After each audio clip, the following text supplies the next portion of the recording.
मला ना makeup artist बनायचं आहे आणि मग मेकअप आर्टिस्ट बनायचं असेल तर कुठल्या तरी छानशा इन्स्टिट्यूटमध्ये मला शिकायला गेलं पाहिजे, ज्याची फी कमीत कमी 30,000पासून लाखभरापर्यंत असते.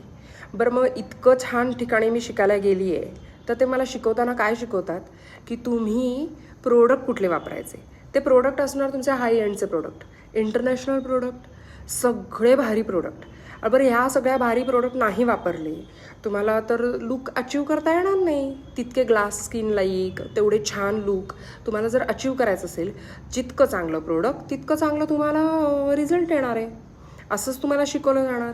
त्याचा परिणाम काय होणार? लाखभराची फी, 1,00,000-1.5 लाखाची व्हॅनिटी, 2-2.5 लाखाचं तुमची इन्व्हेस्टमेंट झाली. बरं, ह्या 2-2.5 लाखानंतर तुमची सुरुवात ही 30,000 रुपये पर मेकअपनी होणार आहे, 20,000 रुपये पर मेकअपनी होणार आहे? नाही. क्लायंट मागणार आहे तुम्हाला 1,000 रुपये, 1,500, 2,000, 3,000, मॅक्स डोक्यावरनं पाणी 10,000 रुपये इतकं तुम्हाला बजेट मिळू शकतं क्लायंटकडून एका मेकअपचं. परवडणारं आहे का तुम्हाला हे नक्की?